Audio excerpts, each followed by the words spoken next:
When it comes to delivering a baby, coming back to our women's health, so అది ఎలా upside down అవుతుంది, ఫ్యామిలీకి ఎలా చెప్పాలి, ఎలా అర్థమవుతుంది? సరే పక్కన వాడికి చెప్పడం కన్నా మనల్ని మనం మార్చుకోవడం కాస్త తేలిక కాబట్టి, పోస్ట్ పార్టమ్ డిప్రెషన్ ఉన్నా, ఎందుకంటే ఇట్లా డిప్రెషన్లో ఉన్నాను అని ఒక నెలల గుడ్డునో రోజుల గుడ్డునో బర్న్ అవుతున్న నీళ్ళల్లో వేసేసిన సందర్భాలు ఉన్నాయి.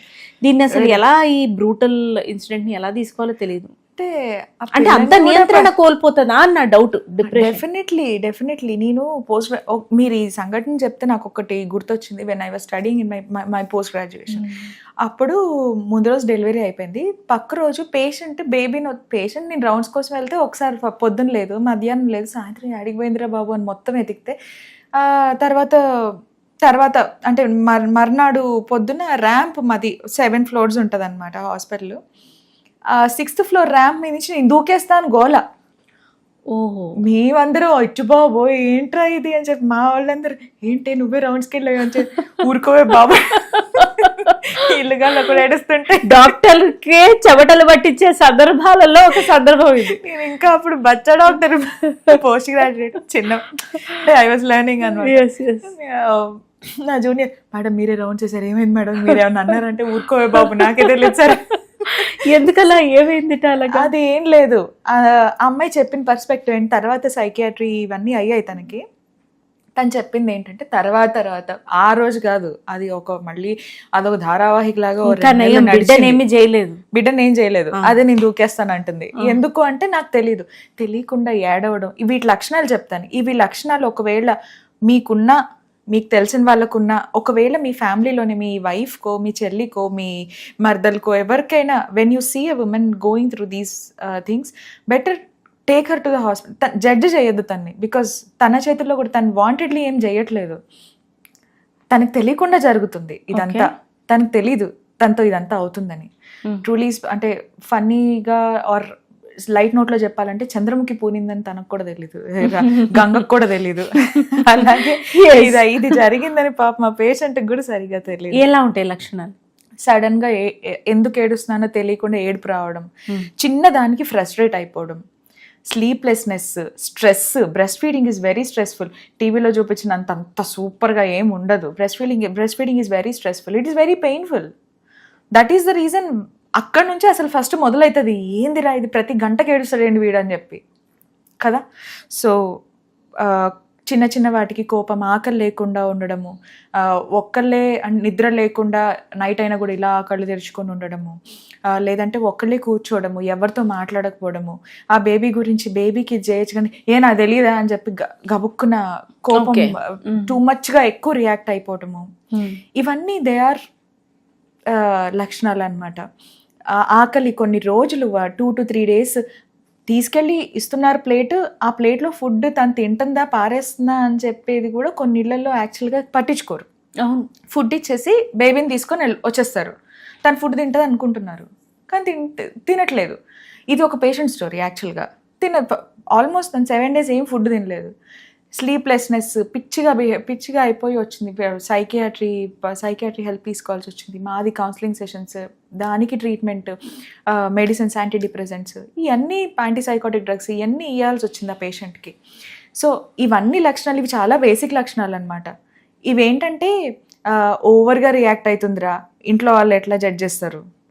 సపోజ్ ఇప్పుడు ఏం చిన్నదానికి ఓవర్గా రియాక్ట్ అవుతుంది, me what ever the relation, ఇప్పుడు ఏమన్నా ఎందుకంత కోపం తెచ్చుకుంటుంది, టూ మచ్గా బిహేవ్ చేస్తుంది ఈ మధ్య. సో ఇలా దే గెట్ జడ్జ్డ్.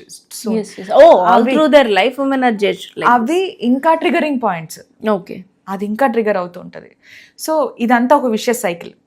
ఒకవేళ తనకి తానే, ఇప్పుడు women are very much educated వీటన్నిటి గురించి, అండ్ ఇలాంటివి ఎప్పుడైనా కనిపిస్తే లక్షణాలు, yes okay I might have this, let me go to the hospital. Brain లో అంటే ఎప్పుడు వెలిగించుకుని ఉండాలి.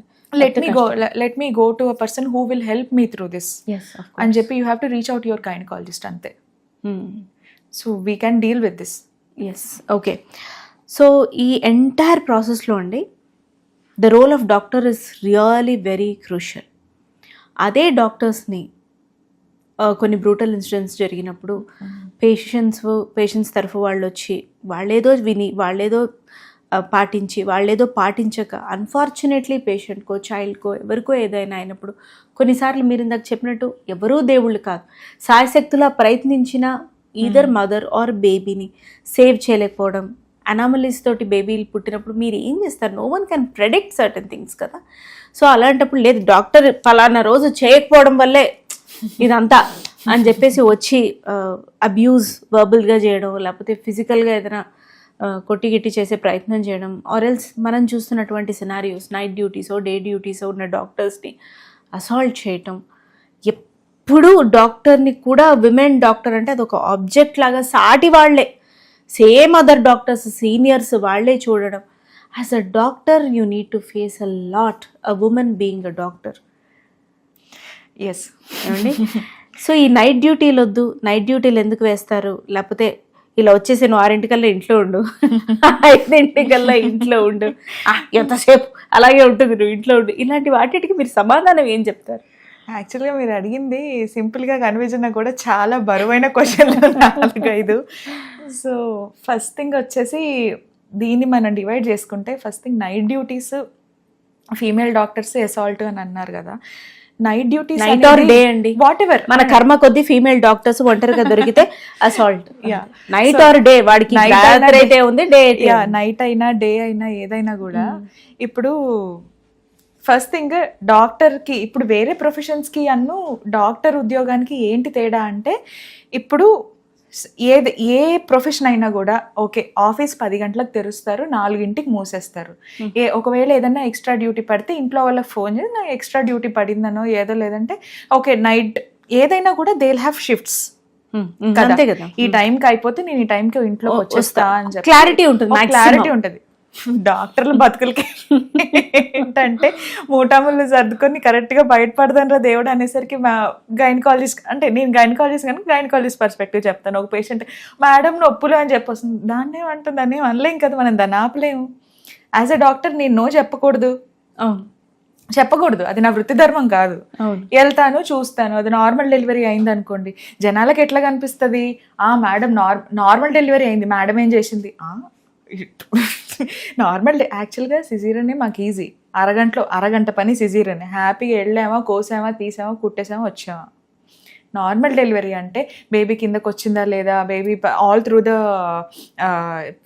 డెలివరీ బేబీ హార్ట్ బీట్ బాగుందా లేదా, మధ్యలో ఒక్కొక్కసారి బేబీ మోషన్ పాస్ చేస్తుంది లోపల, మెకోనియం స్టెయిన్ లైకర్ అంటాం, ఇట్లాంటివి ఏమైనా ఉన్నాయా, లేదంటే మదర్ ఎఫర్ట్స్ బాగున్నాయా, కరెక్ట్గా ప్రోగ్రెస్ అవుతుందా, ప్రొలాంగ్ అవుతుందా, ఏమైనా కాంప్లికేషన్స్ వస్తున్నాయి, ఇవన్నీ చూసుకోవడానికి పేషెంట్ ఎంతసేపు లేబర్లో ఉంటుందో, ట్రూలీ స్పీకింగ్ డాక్టర్ కూడా లేబర్లో ఉన్నట్టే పాపం.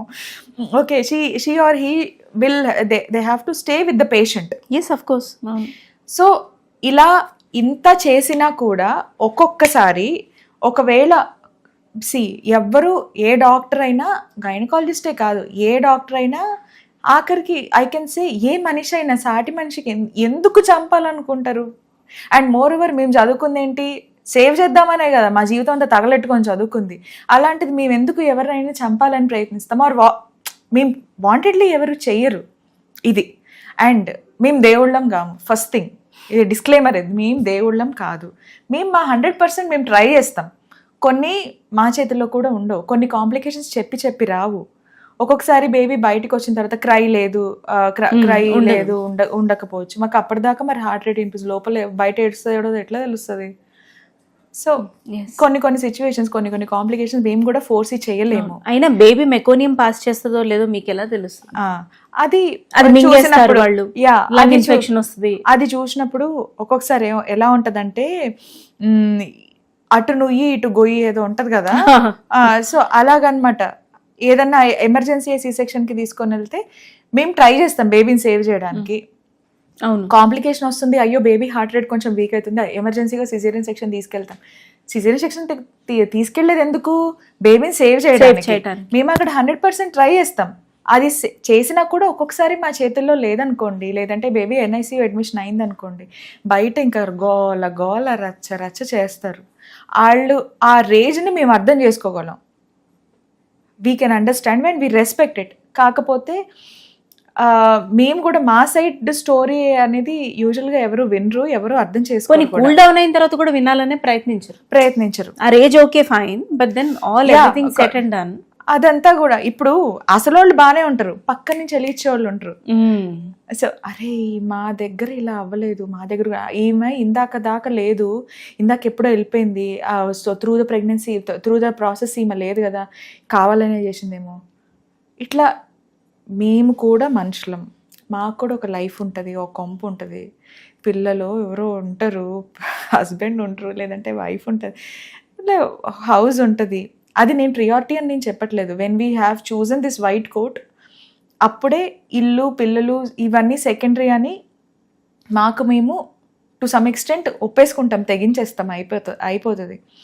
కానీ ఒక 24 hours నైట్ డ్యూటీ చేసి ఫ్రెష్ అయ్యి మొహం కడుక్కోవడం అనేది బేసిక్. మొహం కడుక్కోవడం, వాష్రూమ్ యూజ్ చేయడం అనేది బేసిక్. దానికి కూడా వెళ్ళకూడదు, డాక్టర్ అక్కడే ఉండాలి అని చెప్పి కొంతమంది ఎక్స్పెక్ట్ చేస్తారు, which is very unfortunate. So నేను చెప్పేది ఏంటి, ఇవన్నీ జరుగుతాయి, that rage we can understand. కాకపోతే కూల్ డౌన్ అయిన తర్వాత డాక్టర్ సైడ్ స్టోరీ కూడా వినాలి బిఫోర్ దే టేక్ ఎనీ ఇదనమాట. అండ్ అంతేగాక ఒక్కొక్కసారి 99% దే సపోర్ట్, ఒక్కొక్కసారి ఒక 1% ఏంటంటే పియర్ గ్రూప్ నుంచి కూడా అదేదో మిస్టేక్ చేసి ఉంటుంది, వాళ్ళలో వాళ్ళు మాట్లాడుకోవడం కూడా యాక్చువల్లీ కరెక్ట్ కాదు. If it is her in that situation, next tomorrow it might be your situation. So ఎప్పుడు ఎవరిని తొందరగా జడ్జ్ చేయొద్దు, be in their shoes before you judge them. ఇది నాకు అనిపిస్తుంది. సో ఇది ఒకవేళ బేబీ విషయానికి వస్తే ఇది యాక్సెప్ట్ చేయొచ్చు.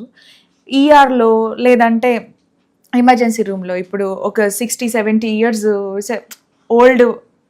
ఓల్డ్ పేషెంట్స్ ఇప్పుడు స్ట్రోక్తోనో లేదంటే దేంతోనో వస్తారు అనుకోండి, ఈఆర్ ఫిజిషియన్ కానీ ఎనస్థీషియా కానీ ఎవరైనా 100% they try to save that life.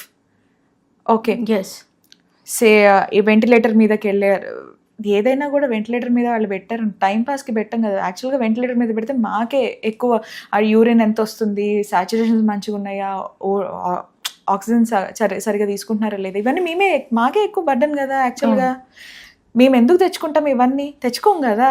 So అలా అంటే సిక్గా ఉన్న పేషెంట్ని తీసుకొచ్చి కూడా నువ్వు సేవ్ చేయలేదు అని చెప్పి హాస్పిటల్ బయట గోలేస్తారు చూడండి, దాన్ని అంటే ఏం లేదు.